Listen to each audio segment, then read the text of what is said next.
Excellence, Monsieur Patrick Jérôme Hachi, Premier ministre, chef du gouvernement. Monsieur le ministre du Commerce et de l'Industrie, Monsieur le représentant de la Côte d'Ivoire auprès des organisations internationales des produits de base, président de l'IRSG, Monsieur le secrétaire général de l'IRSG, Monsieur le président de la PROMAC, Monsieur le directeur de cabinet, Monsieur le directeur général du CNRA, Monsieur le président des conseils d'administration, Monsieur le directeur général du conseil EVA Palmier, Monsieur le directeur exécutif du FILCA, chers invités, chers amis de la Côte d'Ivoire, chers acteurs et amis producteurs d'EVA, mesdames et messieurs. Avant tout propos, je voudrais vous remercier, Excellence Monsieur le Premier ministre, pour avoir accepté d'honorer de cette présence effective cette cérémonie d'ouverture du premier sommet virtuel sur le caoutchouc placé sous votre haut patronage.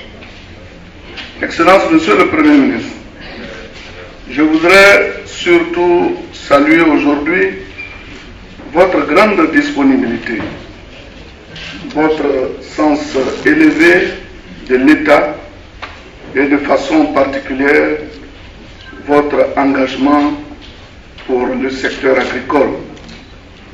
Monsieur le Premier ministre, l'agriculture, chacun le sait, a donné beaucoup à l'économie ivoirienne, mais elle peut encore donner davantage à notre pays. Aux côtés de son Excellence, M. Alassane Ouattara, président de la République, vous êtes chargé de traduire en acte sa nouvelle vision pour ce secteur, à savoir la transformation au niveau local de nos principales spéculations agricoles. C'est une étape importante, je dirais même cruciale, une passionnante aventure que votre gouvernement est chargé de conduire et de réussir. Et connaissant vos immenses qualités, nul ne peut douter de cette issue. Encore une fois, merci Excellence, Monsieur le Premier ministre. Moi qui sais le sacrifice énorme que vous avez consenti pour être ici, je ne peux que me réjouir de cette présence qui ajoute un cachet spécial à cette rencontre.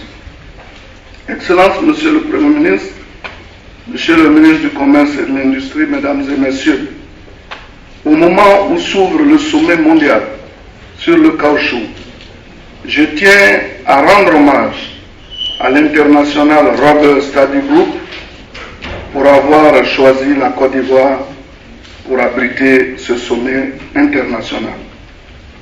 La Côte d'Ivoire ressent ce choix comme un insigne honneur et un immense privilège d'être ce jour le pays co-organisateur de cet événement mondial qui est le premier du genre, en mode virtuel bien entendu, dans l'histoire de l'IRSG. Il s'agit d'un défi technologique et numérique que nous entendons relever.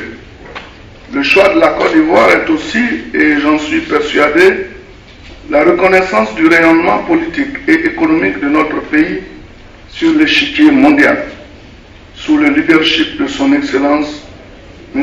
Alassane Ouattara, président de la République de Côte d'Ivoire.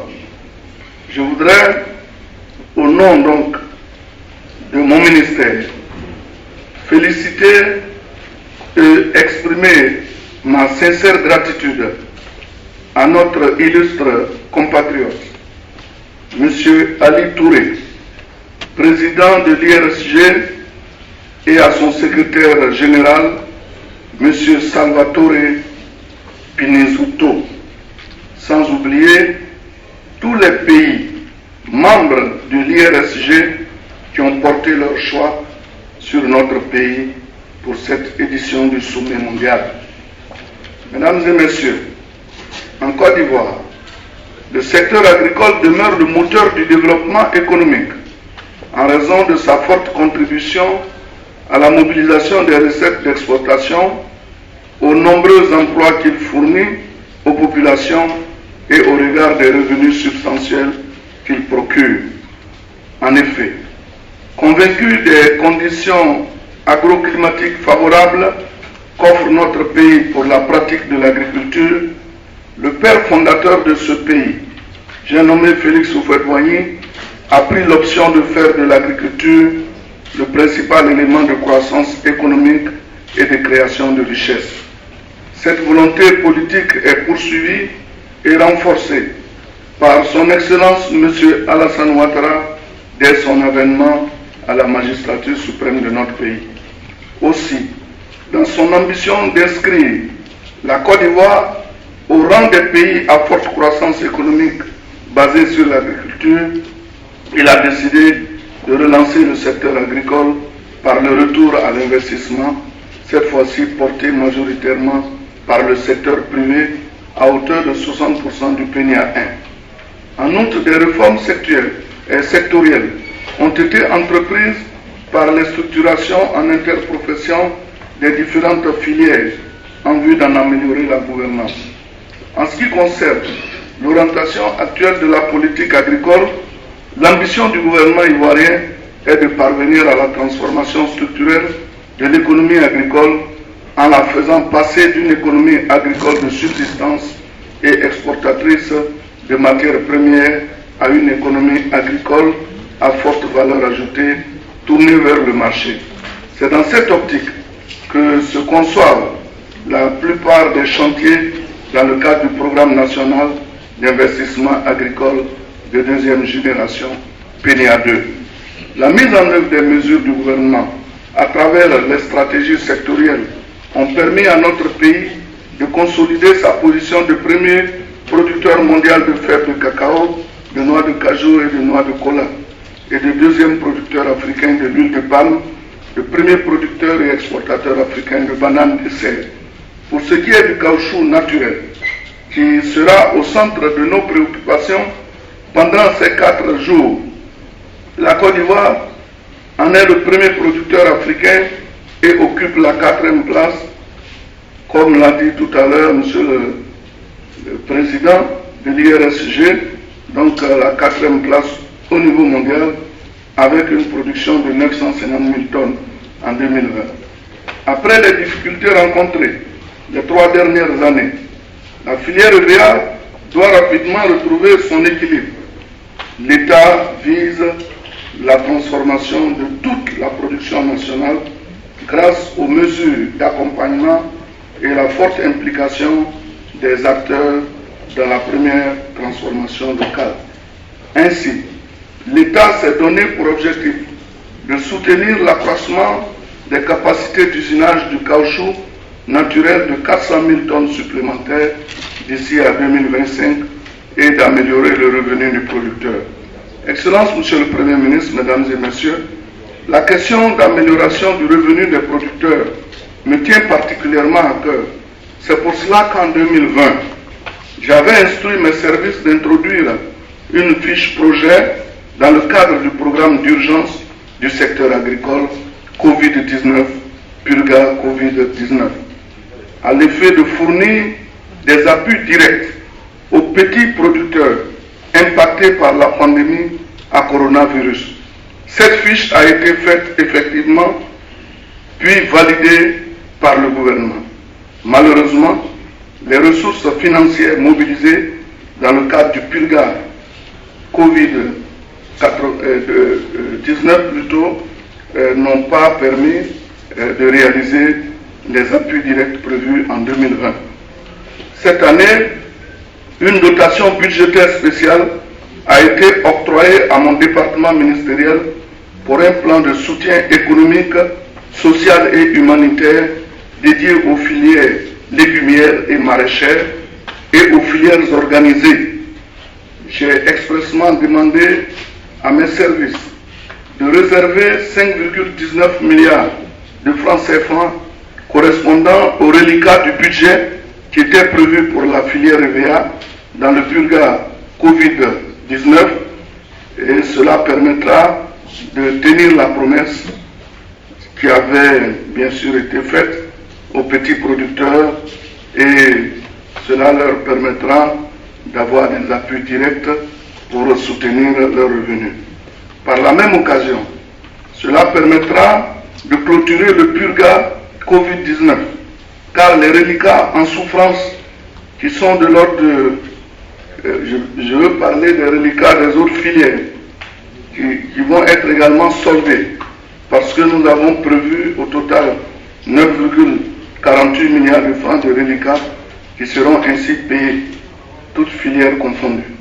Excellence, Monsieur le Premier ministre, Mesdames et Messieurs, nous avons demandé aussi à nos services de mettre en place un nouveau programme de soutien aux producteurs avec 122,02 milliards de francs restant de la dotation budgétaire de 2021 qui est de l'ordre de 131 milliards dont j'ai parlé tantôt. Cela a été fait et ça a été validé. Il sera donc effectivement exécuté cette année par mon département ministériel, et là encore, un appui de 3 milliards de francs CFA est prévu pour les petits producteurs de VA. Cet appui permettra de consolider les efforts faits et également de leur permettre d'éviter une forte fragilisation des revenus des petits producteurs du fait des effets à moyen terme de la pandémie de Covid-19. Mesdames et Messieurs, je voudrais à cet instant de mon propos féliciter les organisateurs de cet événement et en premier lieu le président de l'APROMAC, notre aîné et cher frère, M.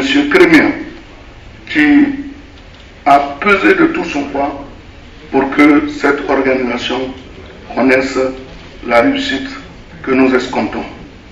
Et je veux parler également du Conseil EVA Palmier à Huile, de l'Association des professionnels du caoutchouc naturel, du Fonds interprofessionnel pour la recherche et le Conseil agricole FIRCA et du Centre national de recherche agronomique CNRA.